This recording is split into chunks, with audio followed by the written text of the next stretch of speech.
Hey everyone, welcome to the HockeyBuzzcast on HockeyBuzz.com. Mike today is in Toronto. It's just Russ, Mike, and I. We're going to talk a little bit about Shane Wright. We're going to talk about a bunch of different things today. But first, Russ, star of such radio shows as SiriusXM. I just listened to Russ like 10 minutes ago, so I know everything. I know all of his opinions ahead of time. I like to do that. You. I do. Yeah, he always has different opinions here, which is really strange. Anyway, Russ, what do you got for the pre-show? So, while Tom Brady's playing football, Fox decided to sign him to a long-term deal, a 10-year deal to be an analyst for Yes, I wanted to talk about this too. $37.5 million. Now, he's gonna make more money as an analyst than he is as a quarterback. Well, yeah, they all do. But here's the interesting thing. Okay, just because you're a great player doesn't mean you're a great analyst. Like as an example, Joe Namath was okay, and he was a big personality. My big issue with Tom Brady is, will he actually show you Tom Brady?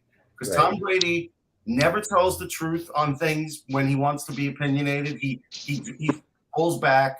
He shows you what he wants you to see in these produced videos and documentary things, but he's never completely honest. And me, when I'm watching a broadcast, I don't care. Honestly, I don't care if you were great or if you're not. I care if you can teach me something and you're entertaining. And we've yet to figure out if Tom Brady's entertaining. So this is a big risk for Fox, I think. Well, you made the example, or somebody in our group chat made the example of A-Rod. I did, yeah. I find A-Rod horrible. Yeah. I find him disingenuous. I find him like unsympathetic. Really? He's a cheater. Yeah, I mean, he's knowledgeable. That's not. What's that?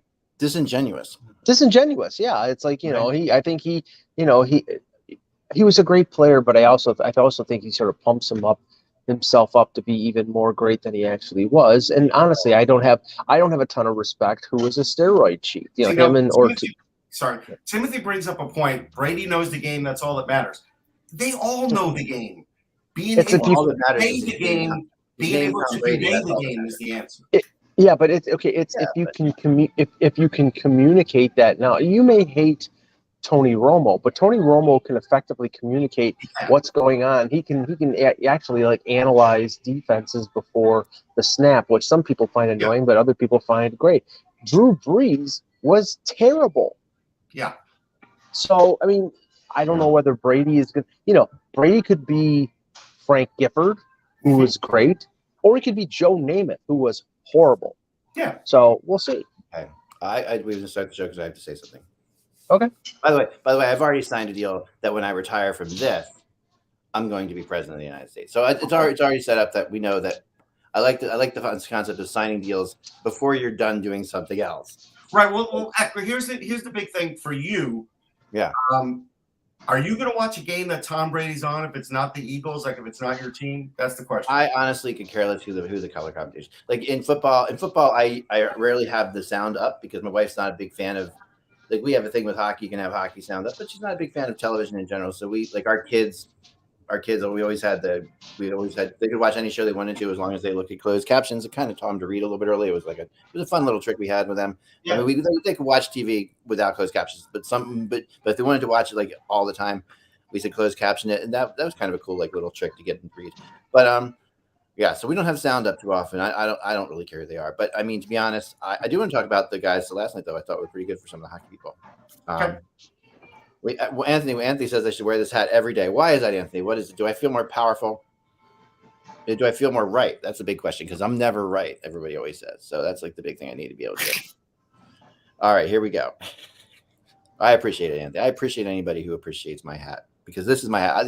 This hat means the beach to me. Like this hat lives at this place. It never leaves here, and I wear this on the beach all summer long. Anyway, thanks, Ant. Appreciate it. All right, here we go. Ready? It is. Let me get the date together. Let me get that right because I've been down here. I'm in my relaxed phase of being by myself, which is so crazy. You guys are the first people I've talked to since I've talked to you. Okay. All right. Here we go. Just me. This is my Walden day. I call it. Me, myself, and I.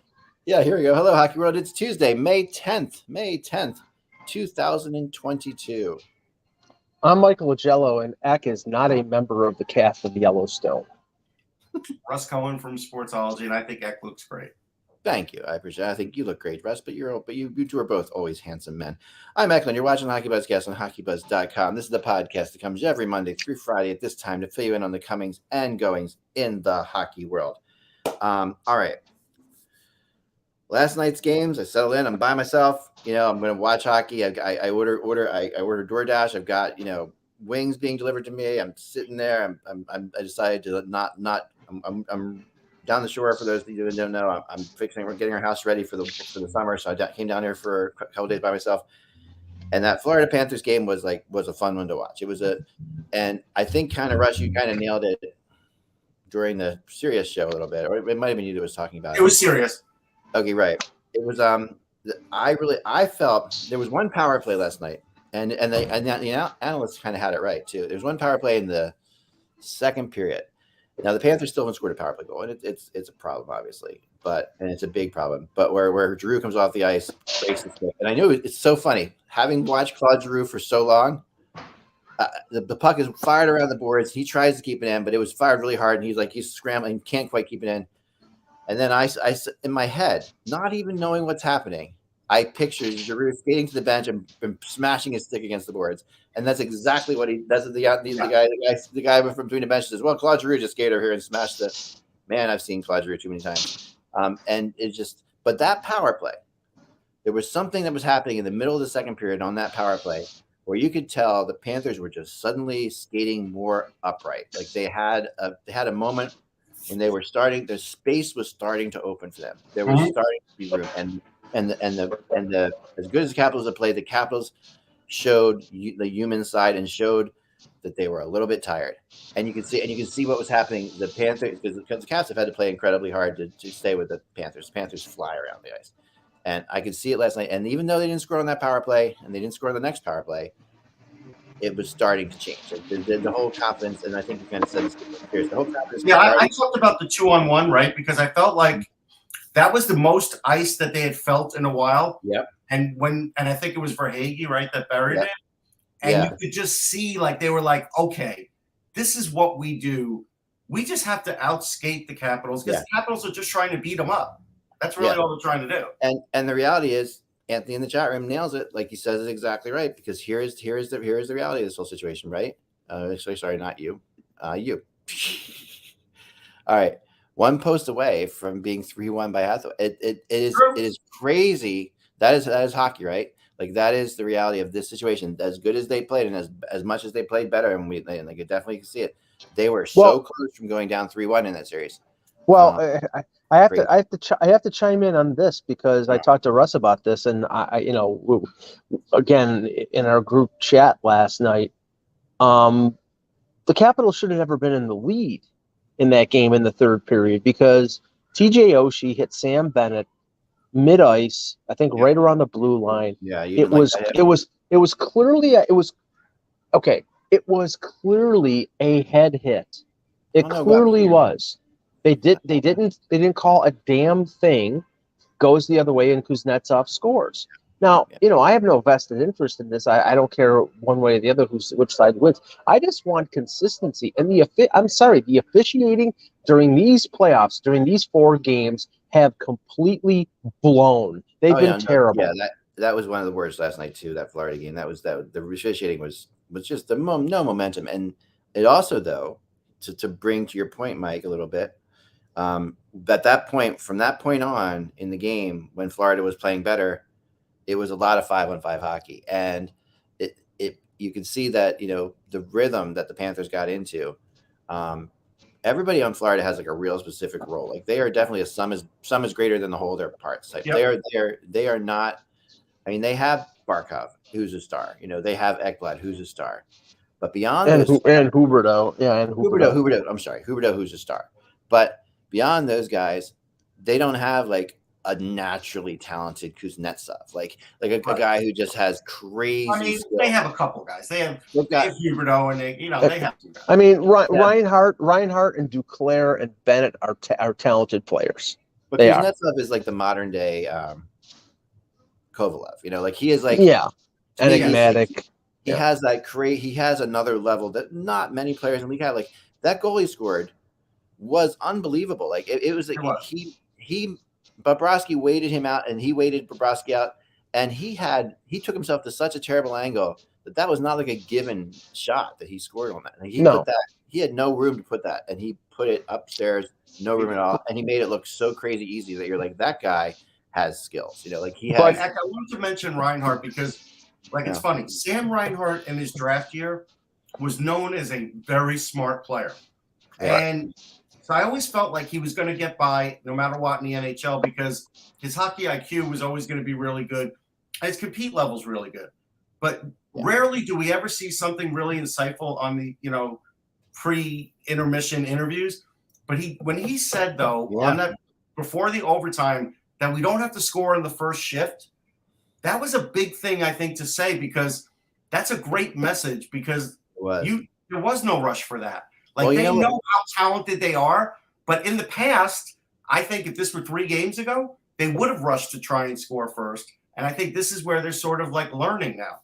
And Giroux was also trying to bang that message home too. When I heard him talk earlier, he's like, you don't have to panic against the Capitals. He kept saying, and here's Giroux, who's played the Capitals so many more times than the Panthers have, and he's like, he's right. You don't have to panic against the Capitals. You don't have to sit back and like try to get everything at once. You don't have to play at chaotic pace. Although that is when the Panthers are at their best because the secret to the Panthers this year was their transition game. It was sick, and their transition game has been terrible in this series for the most part. It really has. Like there has not been a lot of passes. They are obsessed with carrying the puck in when against Washington. Right, because Washington's stacking 4 on the blue line and daring them to dump it in. Yeah, it's so, and it's amazing to me that they haven't. Like there are some basic things that the Capitals have. The Capitals do some things incredibly well, but they aren't that hard to strategize against. Like. And I'm telling you, I'm going to just say this. I'm not a big fan of Burnett, like the coach of the Florida Panthers. And just every time. What's he doing wrong? I don't understand. Now, here's the thing. I'm not saying he's doing anything wrong, Russ. And this is totally unfair of me, but I'm going to be unfair and be an analyst for a second. Whenever I hear him talk, I am just not impressed. And I hate to say that. Okay. It's just, when he gets through the players, he may not get through to you. But he may speak the language to the player. Is he getting through the play? Like, is this team just talented? Listen. Before the game, they had a quote. Put a quote up as this. The quote was literally. I wish I'd written it down. I taken a screenshot of it because I was like, "What?" I'm looking at the TV. I'm like, the head coach said this. For some reason, we look nervous out there. Was the quote. For some reason, we're doing so, and I'm just like, what? I've never heard a coach say for some reason. He's a new coach. Yeah, and then he looks like he doesn't have any idea how to turn the tide. And then pulling the goalie last night so early, they gave him all this praise. He's aggressive. That was too early to pull the goalie. They almost burned. But it won the game for him. It was a good move. I think if you parse Brunett's comment there, they should be the most confident team in the NHL. They won the President's Trophy, but like other teams that we'll talk about later, they haven't won a playoff series since 1996. So that hangs over them. That's something that. Yeah, you're right, Rhett. You're right, Mike. And it's just you're absolutely right. But although it doesn't hang over them like the Leafs, but we'll get into that because so few of these players have been a part of playoff disasters on the Panthers. Like it's not. Most they haven't made the playoffs many times. When they make the playoffs, the Leafs have made the playoffs a lot and haven't won. Like the Leafs have won a lot, but when the Panthers make it, and they haven't been like predominant favorites. Like the year they lost to the Islanders, that was a pick-me series. That was like the Islanders, and the Islanders probably were the favorite in that series. But this year they are. This year they're the President's Trophy winners. So they got to be sick of people saying it. Like I'm sick of hearing it when I'm watching it on TV. Oh, the President's Trophy, the President's Trophy, the President's Trophy. Like we know it doesn't mean anything. We know it. We know that when the playoffs, all 8 of these teams can compete with all 8 of these teams in the East for sure. It means something in one aspect.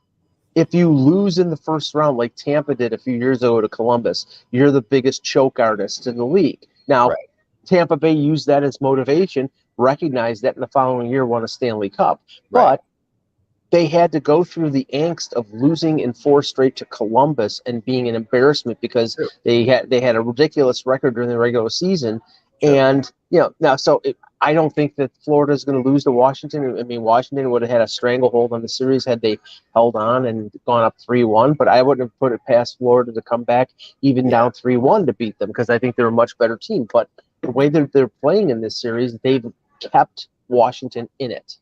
I felt I that would too. say I felt this. Yeah, go ahead, Russ. A lot of people, I remember you saying it, felt like when Brunette got the job that he was a placeholder. Well, he's not a placeholder. And to be honest, can you even say Quenneville did a better job last year in the playoffs than Brunette's doing now? No, it's like the same. No, but I think Quenneville did set up a really strong system with that team that Burnett has continued. And they did play Tampa Bay in the first round last year. Okay, fair enough. And this is not Tampa. So, but the reality is they also added a lot to this year, and they have Ekblad. There's certain things. There's just that they have Ekblad. It would have been easier for Burnett to fail than to succeed. No, I don't think so, because I think they do have one of the deepest. I think they do have one of the deepest lineups in the league, and I think that when you have all those players, I do think the handling of Claude Giroux has been curious. Like one of the things was, like, if I was them, I would be, and Pat, we've seen Claude so many times. I would commit that Claude's going to be on the wing for sure, not just put him back and forth between center and wing. They have the players that they can put Claude on the wing. I would actually play him, and I wouldn't move him up and down, because there have been a couple goals that Claude has been responsible for, like that he has made bad plays on, and they're perfect instances of Claude playing the center defensive role instead of the wing defensive role, or the wing defensive role instead of center. Like, I think that where his defensive role, what he picks up in his head, is he tends to drift towards the center defensive role because he played that so much, and then you get point guys left open, like the Van Riemsdyk goal the other night. Was a perfect example of that, where Claude was playing. That's Claude's guy. There's no reason to try. I think they're trying to create more balance. I get it. He looks great with Barkov, and I liked it too. But I think they're just trying to create more balance. And Giroux should be a guy that could play anywhere. He should be able to. And he can play anywhere, but you have to look at Giroux's specific skill set that he has and what he brings to the table. And I honestly think, in a similar way that we were talking Morgan Frost with Giroux and how that works really well in Philly, I think Lundell with Giroux works really well. And it's like you're not seeing it right. Like Lundell is like he is definitely being brought up in a slower way because he's got so many great players ahead of him. Yes. In the Lafreniere type way. Like Lundell is a star. He's a superstar like Lafreniere. Lundell will be. Lundell is very important to the Florida Panthers' future. They know it. Yep. They know it, and I think that Giroux tends to be very good with young, skilled players like that. And I think that's a move that I would go to right away. Like, I don't think I like it. You know what I mean? I don't think he's playing that well with Barkov, to be honest. Like, I don't see it, and the power play is a perfect example because he plays every power play with Barkov, and they're working the puck through Giroux too much on the power play. And Giroux is, more of a guy who they should work it through it once in a while, and then they should try to maybe get him open for that one timer that Claude has. But he should be like a secondary one timer shooter. Yeah, he is. He's actually more like, because when they have Ekblad out there, they have the 1 point man type thing. Giroux is kind of the other point man, but along the high boards on the left, and then moving into his one time position, sort of back and forth. Yeah.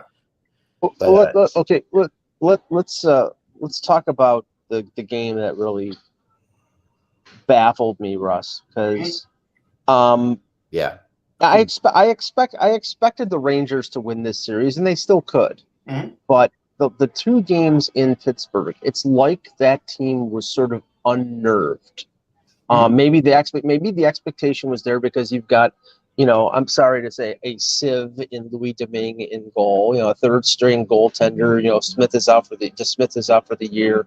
Jari is questionable to come back before the end of the series, and maybe the expectation was that the Rangers would just walk all over them with a third string goaltender. But there's a problem. Sidney Crosby and Evgeny Malkin and Letang and all those guys play for the Penguins, and really the Rangers have just defensively been brutal. Mm-hmm. I don't put it all on Shesterkin, but in offensively, they've shown little things here and there, but not the consistency that I expected out of them. It's really stunning. I have some key points. I did find a stat, and I know that Eck likes stats. For the people that were blaming Shesterkin, For one thing, when that game was 3-1, it could have been like 6-1. And the fact that he almost got a goal that we went in made it look like you couldn't tell. That almost saved him a goal too, because again, that was some good sleight of hand work until we finally saw at the last possible second the angle that showed that Crosby goal was a goal. Shesterkin has faced 199 shots. He's made 199 saves. Jacob Markstrom's made 99 saves. That's a big difference. 100 saves. 100 extra shots. I heard this earlier. Not shots, saves. It's probably more. More and shots. This is what he faced all year, Rick. And the problem is when Lindgren went out and he's not with Fox, it changes all their defensive pairs, right? Yeah. So then all of a sudden Nemeth has to play more. He stinks. He should never be in the lineup, just like Justin Hall. Like it's the same kind of thing, same complaint. But he is. So then you have that problem. But Gallant really got outcoached. And he threw up. He pressed the panic button. The kid line scores a goal. They're the only line in the whole game that's forechecking for the Rangers. And he broke up that line and he put Lafreniere with Kopp. And I'm like, listen, I get the idea. You want to get some of the other guys going, and you're thinking maybe Lafreniere's got something going. But Lafreniere had something going because Kakko was doing a great forecheck, and that line has chemistry. Like you took the top line does not have enough chemistry right now, and the power play is bad. So, and also team defense, they were looking around when the puck was in the crease, and also with faceoffs. If you continually lose faceoffs in front of your goalie, it adds a lot of pressure. It's bad. Yeah. Totally agree. Now, the thing that was hilarious, and I saw some commentary on social media. Well, they should start Georgiev. Are you friggin' insane? I mean, okay, Shesterkin just got nominated for the Vezina. Okay, Saros, Shesterkin, and Markstrom. I wanted to work that in. He's gonna win the Vezina. No doubt in my mind. That's voted on, I think, by the GMs, right, Russ? Yes. Yeah. Okay. There's no doubt he's gonna win the Vezina. You don't pull your Vezina trophy winning goaltender because he had 2 bad games and not all his fault. So the suggestion that they put Georgiev in the game 5, if that happens, Gallant should be fired. But it's not gonna happen. He already said he's gonna go with Shesterkin. But what I'd like to see here is at MSG whether the Rangers can sort of change the momentum in this series, because if they do, Russ, I think there's still a chance they win this series, because unless Jari comes back, I don't have any faith in Louis Domingue to make a big save. He's made some saves so far, but I don't have a. He's got the glass slipper, but I get what you're saying. He did give up some bad goals too. The interesting thing is this: at the beginning of the series, I've been talking about it almost every time on the show. There's no answer for Crosby and Gensel, and there still is no answer for Crosby and Gensel. And I think that is what's up to the coaching staff to figure out, especially when you're at home. At home, you should do something about it. The Rangers were down 3-1 in 2014, but the biggest difference with that team is it was a lot more veteran team than this team. So that I get that. But with the talent the Rangers have, they still should be able to outscore the Penguins. The Penguins outworked them. The Penguins broke them at home. Doesn't mean they're going to win the next game. Yeah, but the Rangers have to play differently. They do. Yeah. No, they really do. I mean, what I'm noticing and where I feel Gallant's getting outcoached is people always forget that the Penguins at their best when the Sidney Crosby Penguins are at their greatest, like they are right now. This is good. This is as good as it gets sometimes for them. When they're at their greatest, they are an incredible counterattack team. And what's happening is Gallant, and the Rangers are an attack team. So it's like an attack team feeding into a counterattack team is trouble. Like you're playing right into their strength. And in a similar way to the Penguins met Vegas that first year, Vegas would have had the same kind of issues because the Penguins are great at countering off of the attack. They do it better than anybody. This has been Sullivan's thing since day one, and they're showing that I really probably should have thought a little bit more about that when predicting this series. Like that is definitely this is where I don't blame us. And Randy says, hey, the Pens know how to win. These are basically the same Penguins that have known how to win the whole time. It doesn't mean they win every year. This Penguins team has been bad in the playoffs lately. This is the same Penguin. This is the same Penguins team that lost to the Islanders last year. With Jarry in goal. The Canadians the year before that, Mike. And the Canadians the year before that. Yeah.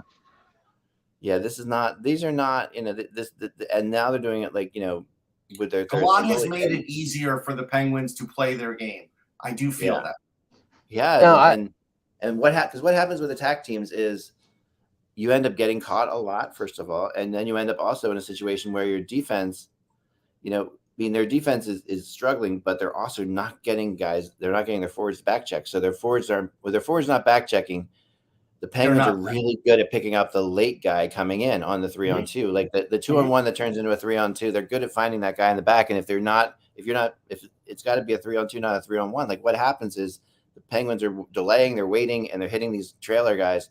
And really, there's nothing Shesterkin can do about that. Like there's zero he can do. I mean, it's like playing in an all-star game. Literally, there's so little back checking going on, and by the Rangers that I just think that they have to find a way to back check. They do. I'm telling you, Lindgren in there with Fox will make a major difference to the entire look of the defense. Only because look, their defense is thin. I mean, it is. Yeah.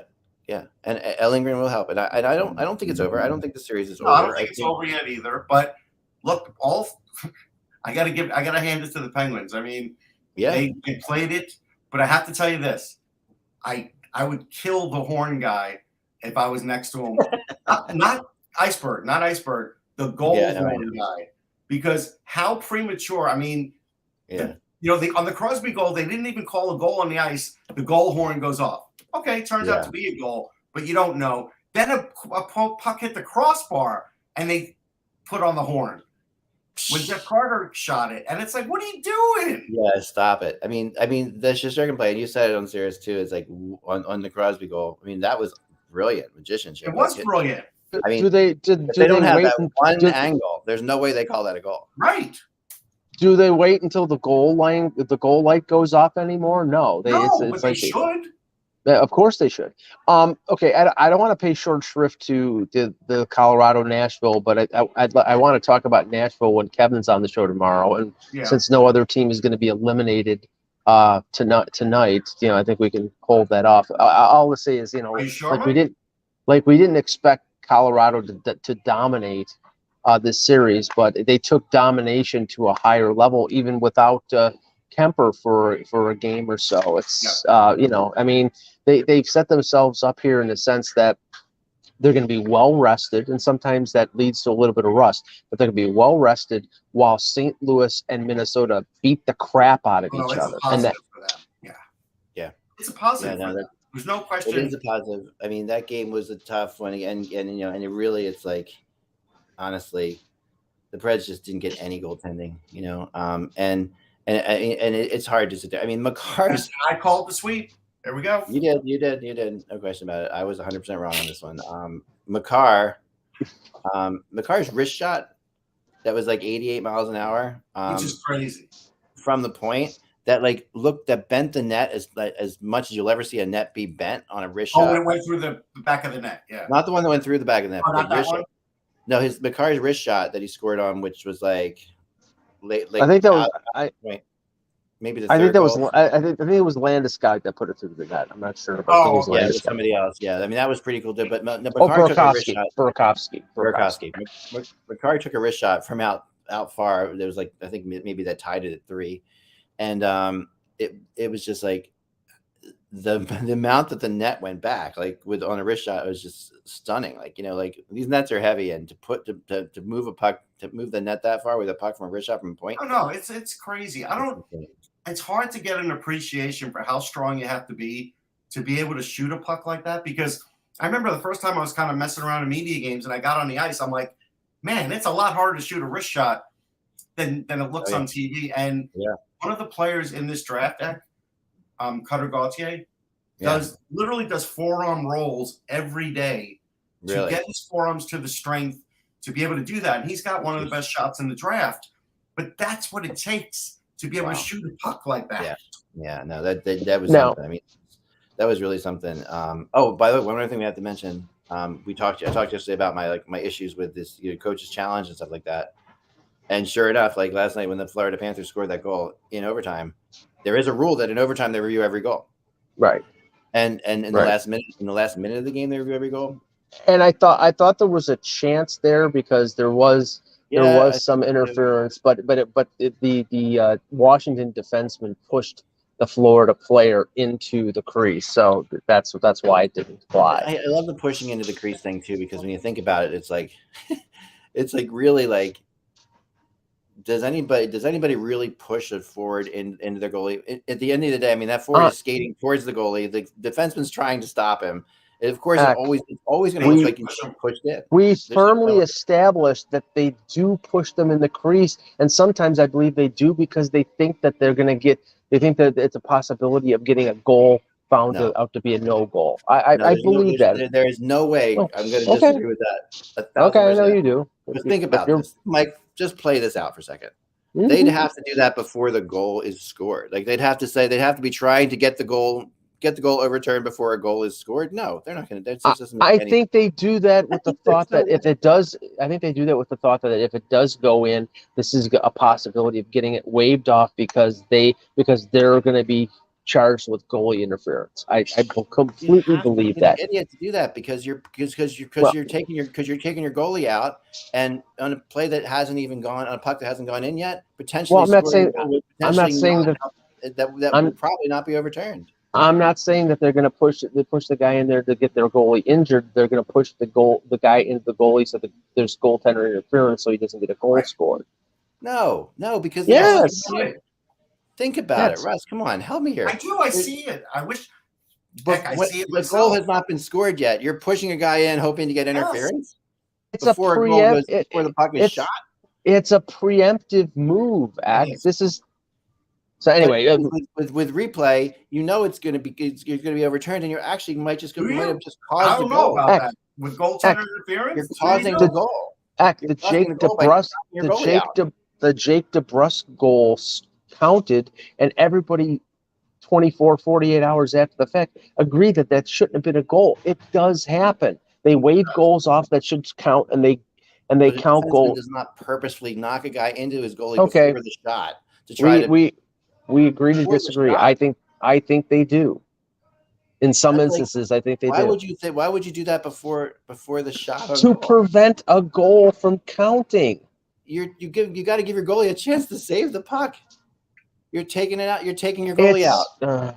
Why does a defenseman lift the net off the moorings? Because he feels like the goalie's going to give up a goal, so he does that to try and help. That I understand. Well, it's the same thing. The same thing. You're knocking your goalie over on a. You don't know that this is going to be a goal. The goalies can handle themselves. They know it's coming.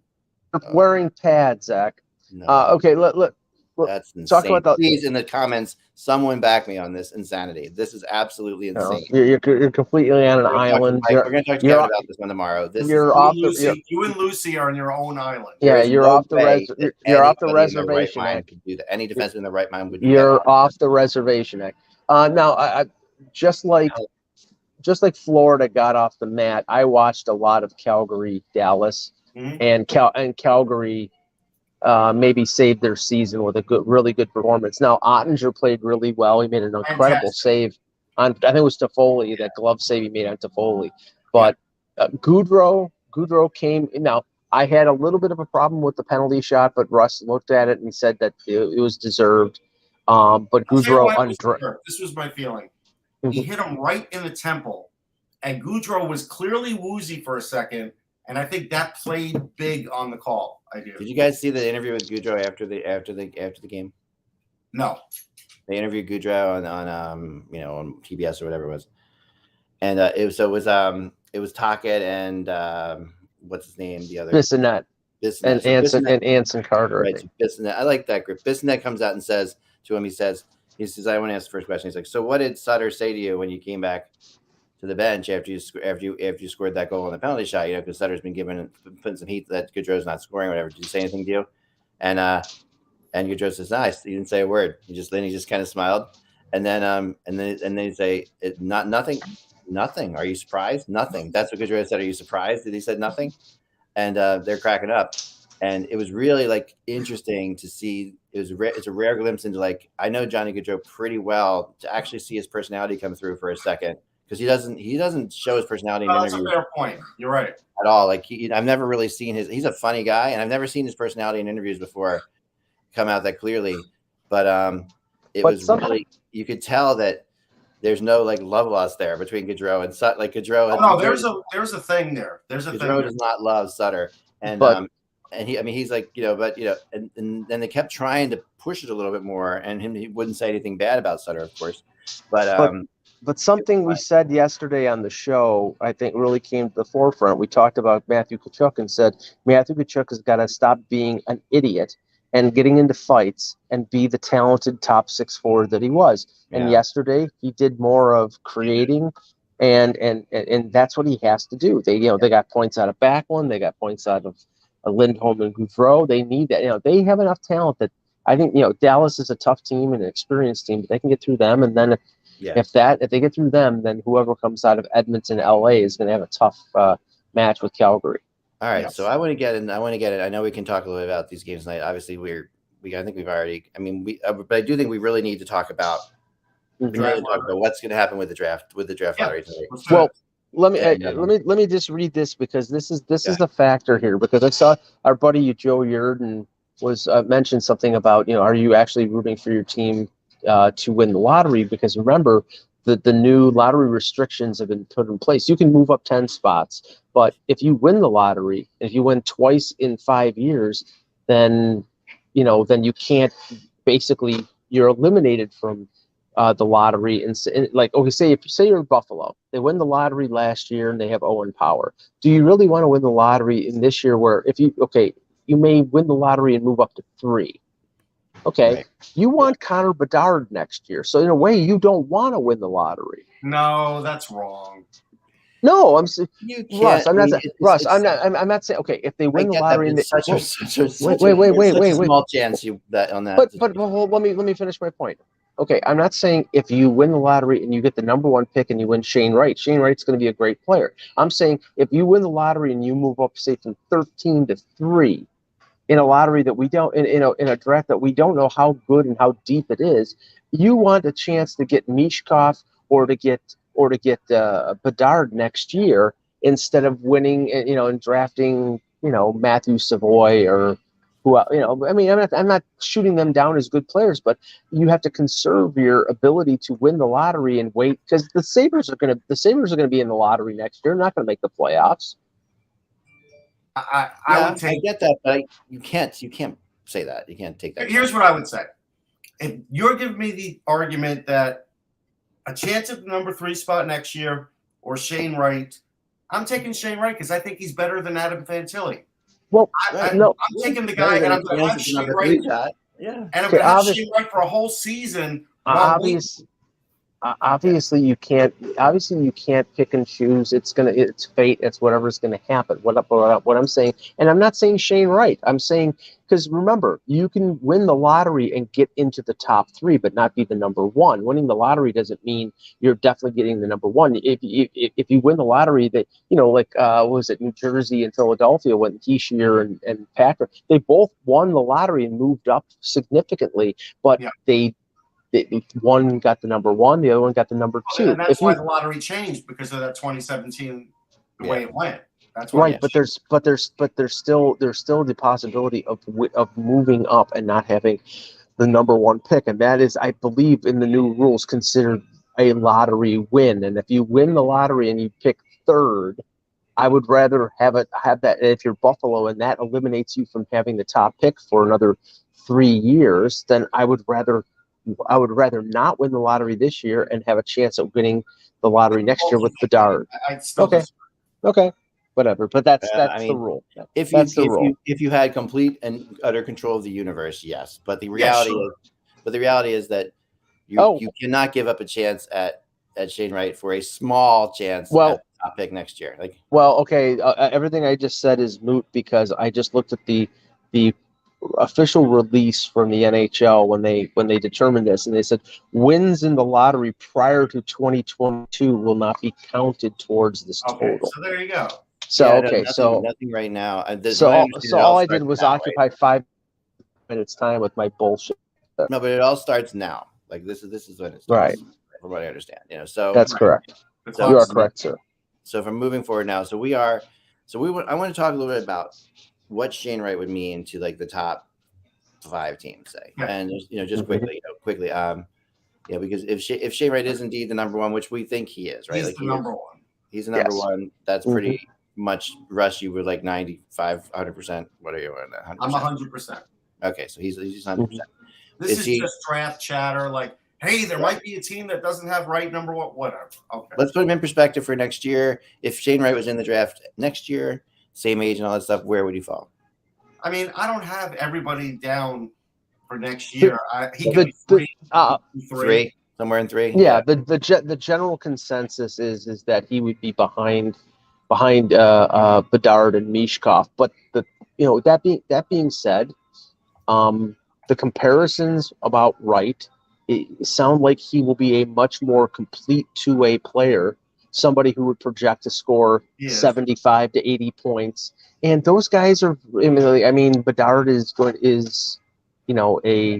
be a generational player, and Mishkov apparently is that as well. But you need Shane Wrights to win, and that type of player is necessary. So I've heard comparisons to Heishier. I've heard comparisons. I hate the comparison game. Here's my issue. Hate it. I agree. I don't like it either. But this is my issue. At the 2003 draft, which is still the greatest draft I've ever been a part of, and best in the last 20 years for sure. Yep. And I don't think this is an exact thing with Bergeron, but he was the 45th overall pick. Right. So at the 45th overall pick, knowing what you know now, you would take him over Nathan Horton, who was number 3. Right. Yeah. Yeah. Right. You just wouldn't take him over Stahl, and you wouldn't take him over Fleury. And Stahl's a close one. I think that one's a good arguable one. But I'm just saying, maybe you wouldn't. But things you don't know. Those are things you don't know at the day of the draft.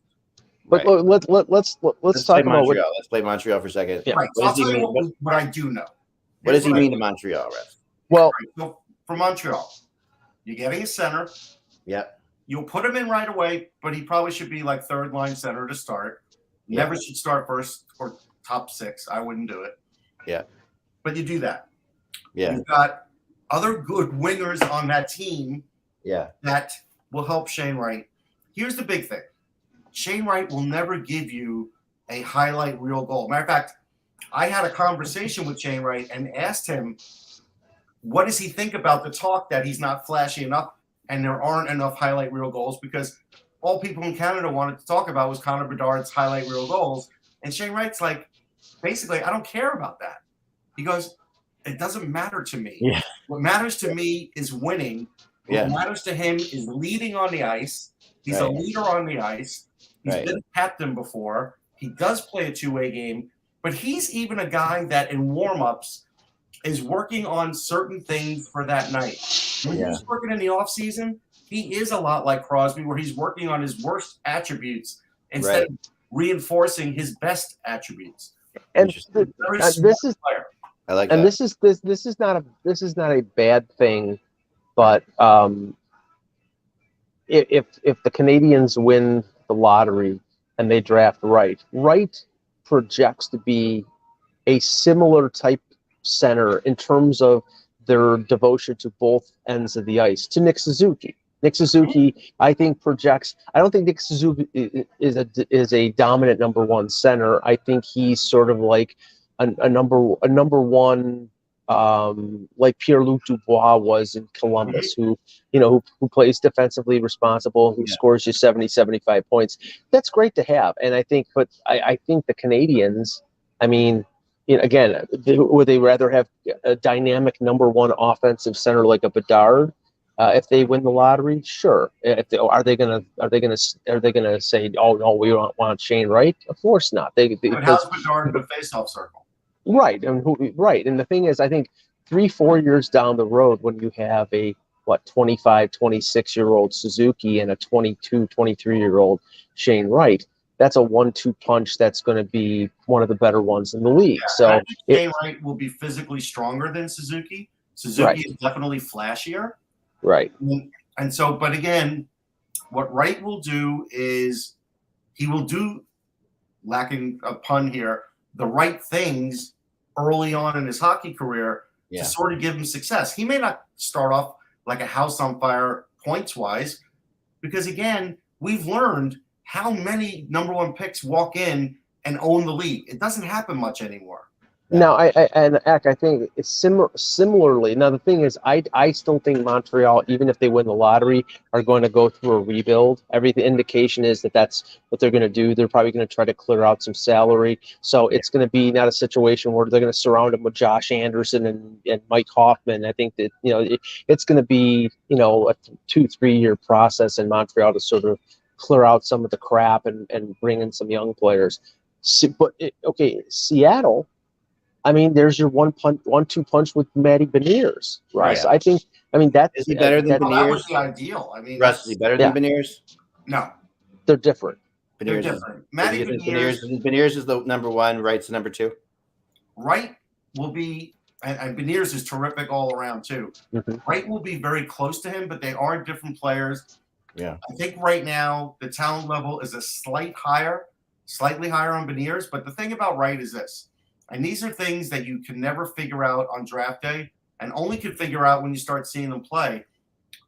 Wright's he's got speed, right? But he's also he's smart enough when he gets behind defenders. He also can break down what's going on the ice to get to the puck to the best player. He's very unselfish. For all the people that were saying he's not doing that great in the playoffs, he has 10 points in 8 games.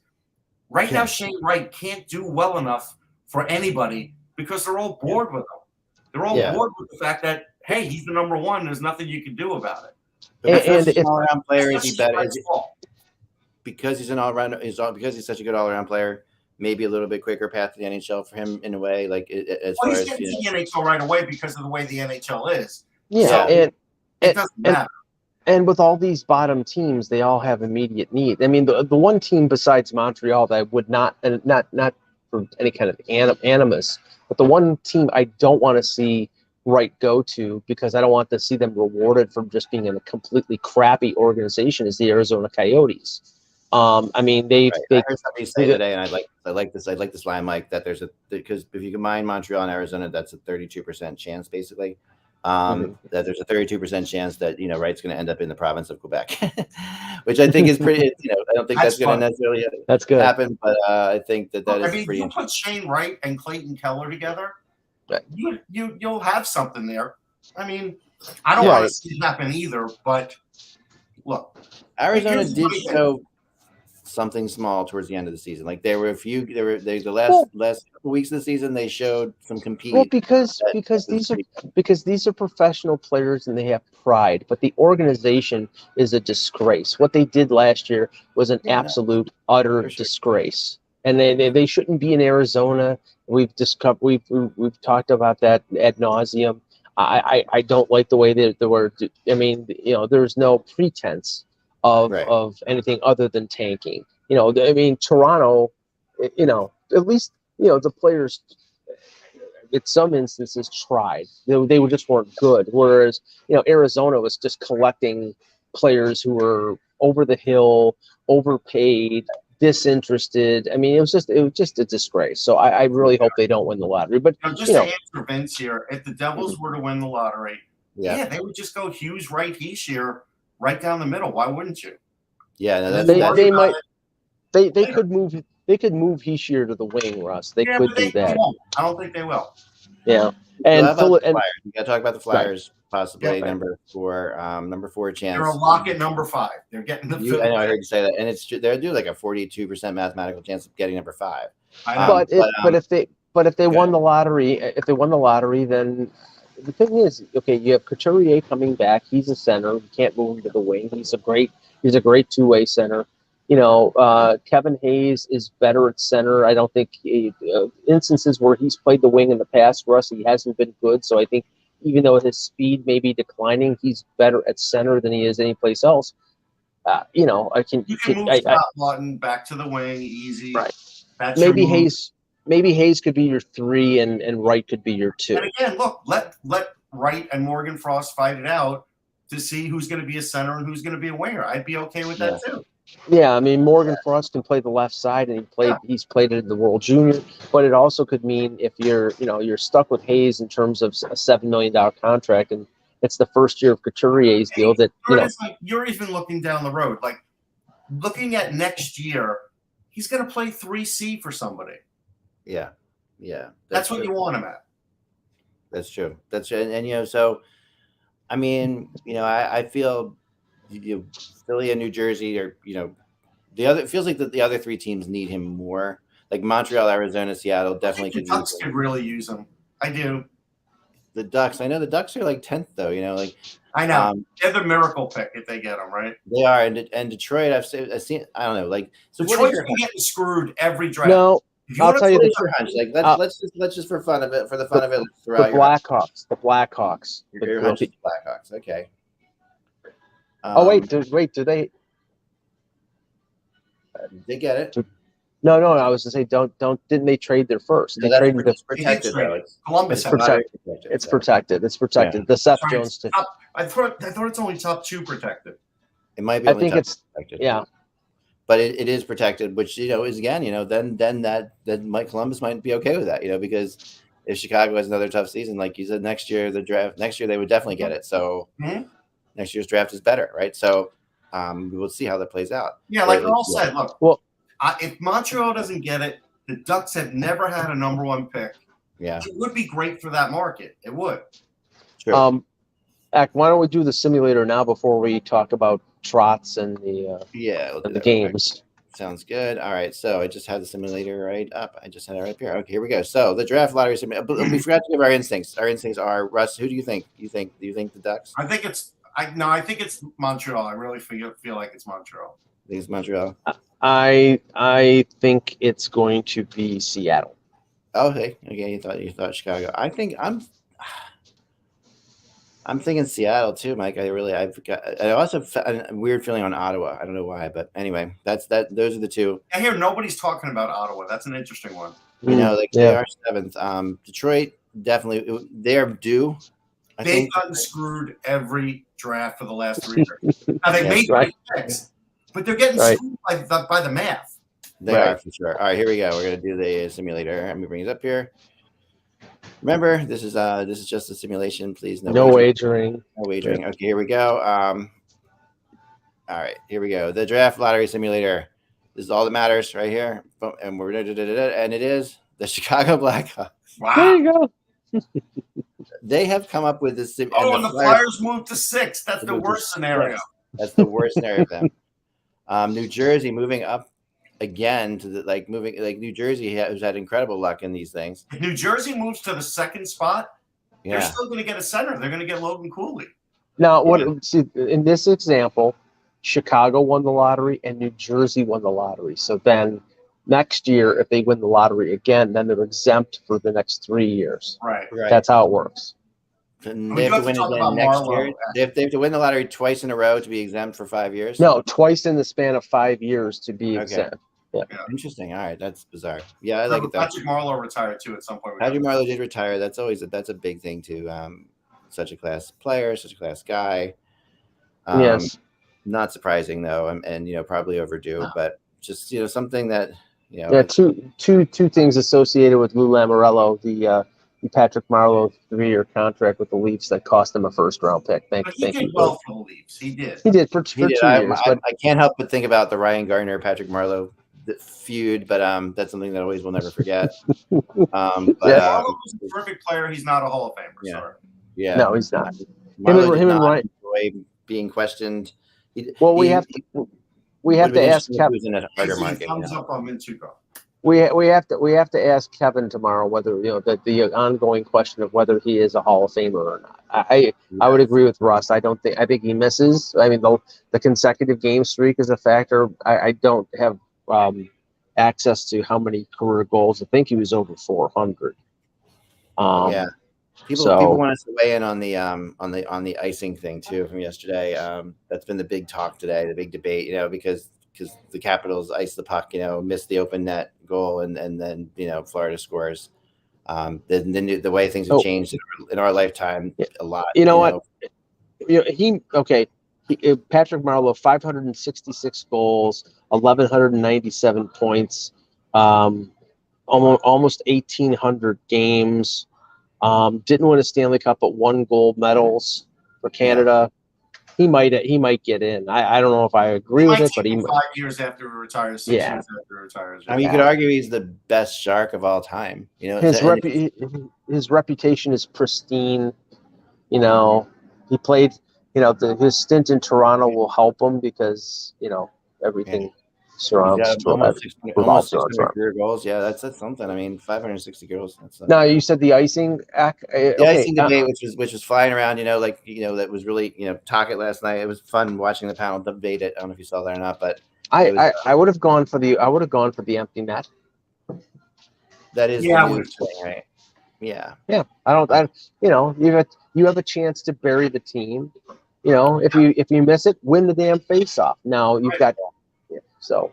Yeah, I mean, I don't know, but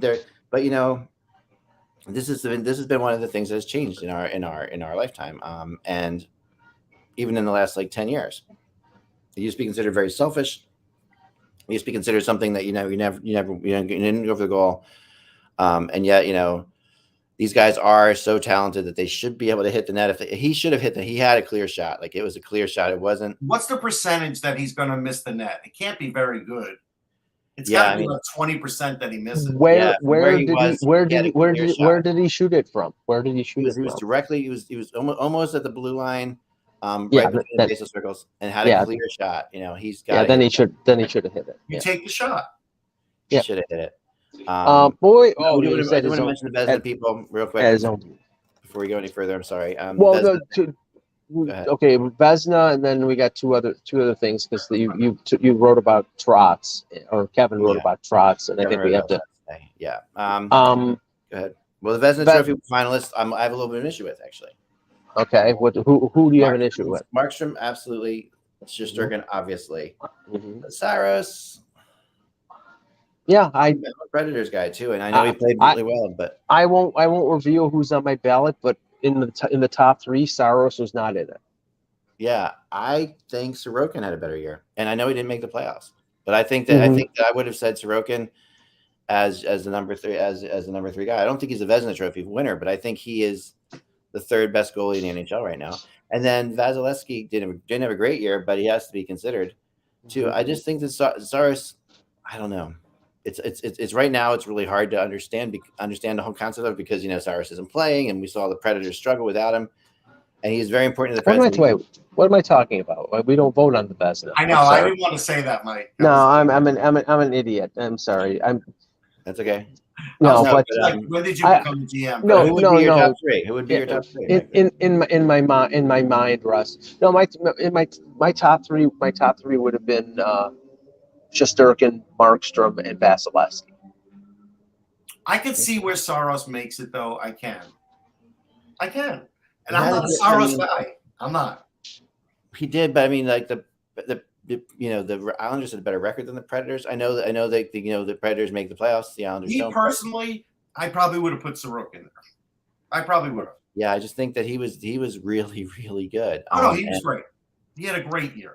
And you have to look at that. But I can see the path for Saros. Yeah, I mean, it's nice to see him get some recognition because Saros has gotten crapped upon quite a bit. Yes, because of how small he is, and because he's too small to play, because he's not Pekka Rinne and all this stuff. But and he definitely, I do think the Predators at least win one game in that series with Saros in there. Yeah, they could. But probably last night's game. No. Go ahead. No,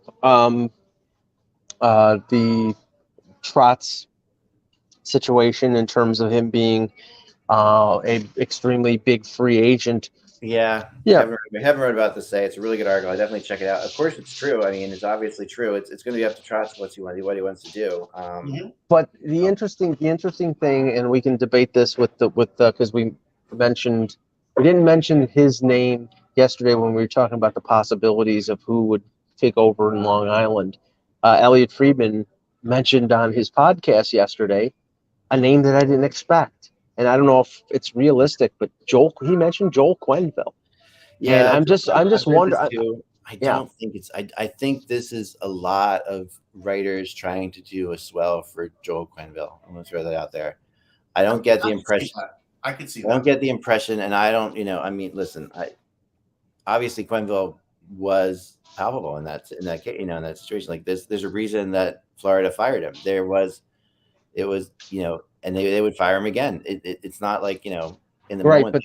But the question here, again, I'm not saying that Zito and Florida were wrong in firing him, because everybody who was associated with the Kyle Beach situation in Chicago should have been. But the question is, what is the penalty in terms of, is he under suspension? Is the NHL going to frown on him being rehired? The NHL can't do anything because they didn't give any kind of rule that he can't be in the league. All the NHL has said so far is no one's contacted them yet about it. So that's what the NHL has said so far about the situation. I don't see the Long Island sports fans, like I wrote about this today, going for this. I don't think this is something. I think it's too soon still to do this. I think some will accept it. I think more would accept it than you think, because they are looking for a name. They definitely but here's the thing, and like I said, I touched base with Dan Petru, and I asked him. I said, so what? I mentioned some of the names that were being mentioned. He says, the Islanders have to be looking for a coach that is offensively creative, and if they're not going to do that, the fan base will not be pleased. And all the names out there, in my mind, Russ, I don't know. I don't think Lane Lambert is exactly offensively creative. No, Julian, Quenneville. I talked to somebody I really trust about this. Quenneville's not, but Quenneville has worked with great offensive players before, and so Quenneville understands. Hey, Matt Barzal's a lot like Patrick Kane. I could do similar things with them and get the best out of Matt Barzal. Because listen, again, he's the most important guy right now to interacting with this coach, because if you don't get Matt Barzal scoring 75, 80 points, you're not signing him to a massive contract. Yeah. What were you talking? You were talking about. Here's my thinking on this. The timing of the Trotz thing was a little bit strange, right? We all acknowledge that. It was a little bit weird in our logic. So there's something else that happened in this situation. And I really, the more I thought about it yesterday, the more I wondered about the negotiations apparently falling apart between Vancouver and Boudreau. And the Trotz firing. We're pretty close in time. Like, now it's not saying that, that Boudreau might still be extended there, but I know that is a guy that Lou loves. I know that that's a guy that does bring all the kind of things you want to bring. And Lou was impressed, and as everybody was, with what he did in Vancouver. Well, that's really to me, Lou doesn't fire Trotz unless he has a replacement in mind. Like, I don't buy this that we're doing a search. Oh, listen, I could see Boudreau being there in a second. Yeah, I don't think you fire a guy like Trotz unless you have your replacement, because if you do that, then you just don't know if you're going to get somebody better. Well, I don't think he has a replacement. I just think there's enough guys in the field that Lou knows he could get one because of the force that he has. Yeah, that's a possibility. It's also a possibility, because Kevin mentioned Lane Lambert in Detroit, that that he doesn't want to lose Lane Lambert, and that he would hire him. If he had. Now, I don't agree with that, because I think Trotz is a much better and a more established coach, but that might be at work as well. It could be, but I think there is something that happened out there that we're missing, and to me, I was trying to think, because I think that something is. Exit interviews. How did it go with Matt Barzal? How did it go with some other offensive players on the team? I'm sure there's frustration there. And also, people keep forgetting about Lou's core of players that he goes to. Like he has, we always talk about this. Like, this is why Parise is extended. This is why guys are still there. That these guys that we didn't expect to be there, the guys that thought he would move, he extended them instead. He trusts those group of players. I'm sure Lou had a meeting with all those guys, and those guys probably said things about Trotz that were like, he's either lost this room, or he doesn't have he doesn't know how to coach this team. And Lou will always side with his group of players above everything else. So there's things that Trotz did. He benched Bellows for 11 games straight, right? Yeah. Why? Yeah, no, in that's favor of Ross Johnston? Like, why were you doing that?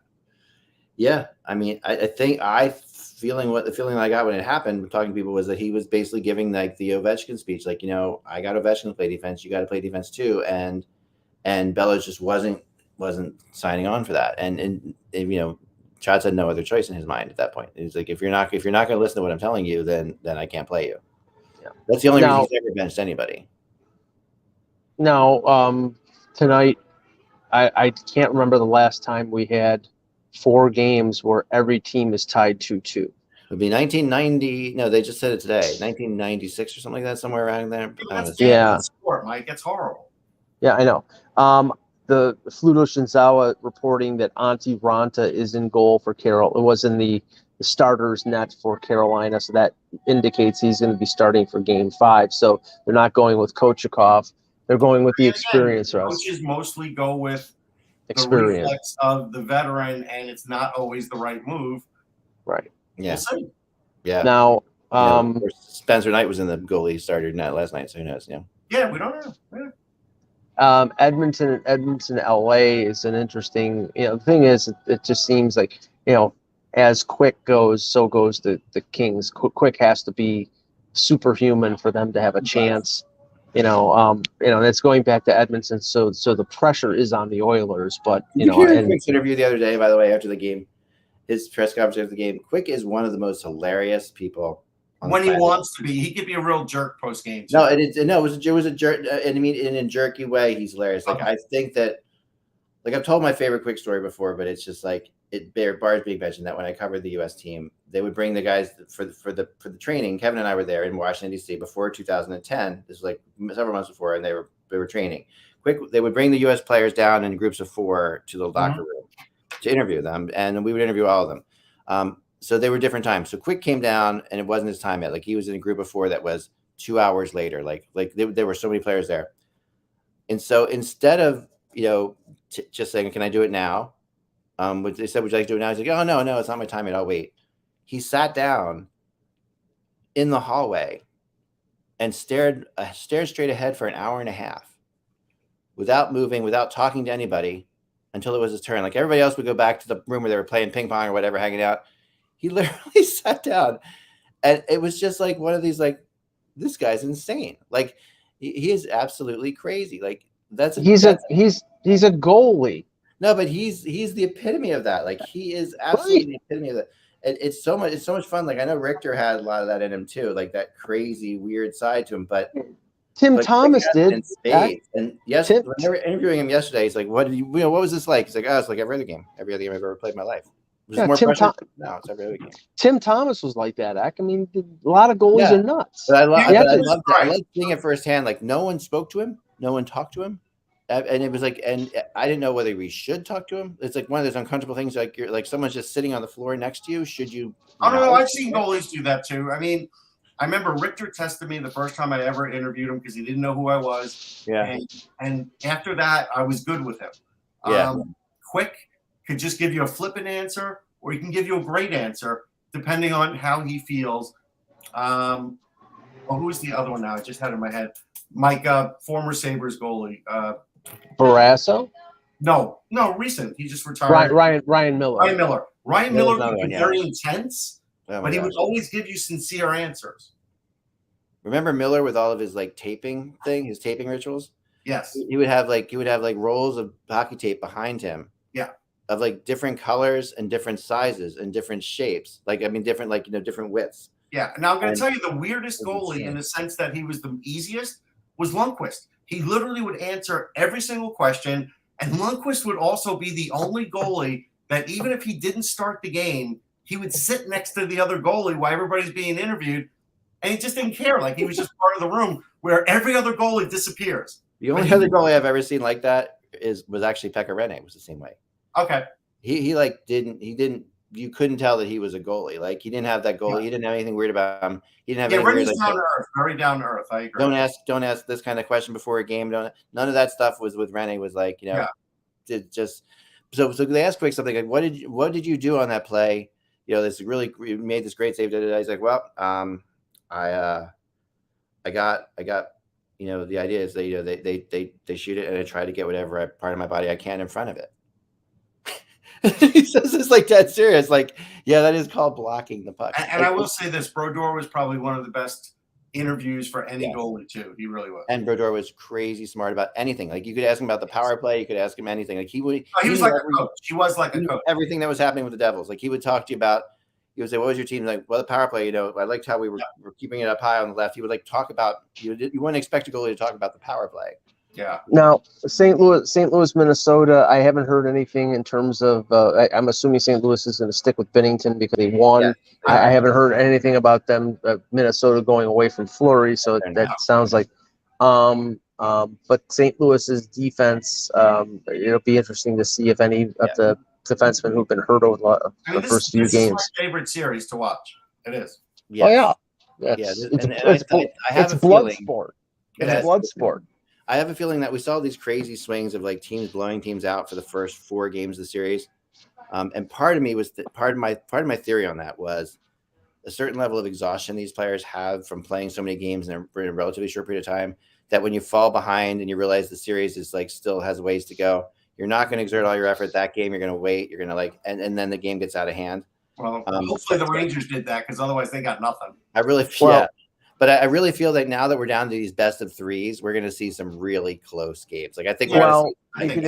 You can only hope so because I mean, in the Toronto Tampa series, whoever scored the first goal has won all 4 games. Each team has been up by 3 at times in those games, so they haven't really been exactly close games or drama-filled games, unless you consider a team just not showing up in certain games, which Tampa did in Game 1 and Toronto did in Game 4.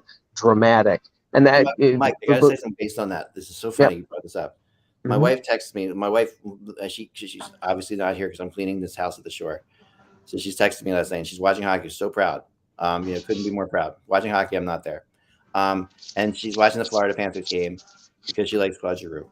And she says they brought up a stat early in the game that the teams that win Game 3 of a series, best of 3, win 73% of the time or something like that. She just like throw it. And then she said. And then after the game, after the Florida won, they brought up the stat that teams that win games 4 win 80% of the time or whatever. And she's like, so if one team wins game 3 and they win 70% of the time, and one team wins games 4 and they win 80% of the time, who's going to win? These statistics are ridiculous. They are absolutely. Yeah. Here's something I think that we all have to remember. Dean Evison did a good job of this. He just said, we didn't have a lot of odd man rushes like we did in Game 3. Clearly, it's a game of adjustments, a series of adjustments. They adjusted, and now we need to do the same to get more opportunities. Right. That is literally going on in that series. Yeah, it is. Yeah. It is. And good coaching going on. And the interesting thing is, Russ, that as much as the Monday morning quarterbacks wanted adjustments done with the Leafs, Sheldon Keefe is keeping the same lineup that lost in Game 4. Justin Hall is playing. They're not inserting Simmons. They're not inserting Clifford. He said, and I it took me all my self-control to not giggle underneath that he said that the Giordano Hall pairing was the best pairing that played that night. I mean, then the other pairings, he's doubling down. Yeah, the other pairings must have really sucked because they, I think Hall was responsible. You saw the side of him in that ESPN thing, like that ESPN 24, whatever they had, like that. No, the all or nothing. You saw that side of Keith that he would like just be pissed off enough to double down on that statement. I could see that. No, what I put it towards, and it wasn't just him. It was Giordano, who was his defense partner, and it was Mitch Marner, who had a full-throated defense of Justin Hall. Justin Hall is a popular player, a popular teammate, and they back their players. But for sure. That honestly can't be a factor. What has to be a factor is putting out the best 20 players. And I'm not singling out Justin Hall because there were a number of other players who sucked for Toronto in Game 4. Yep.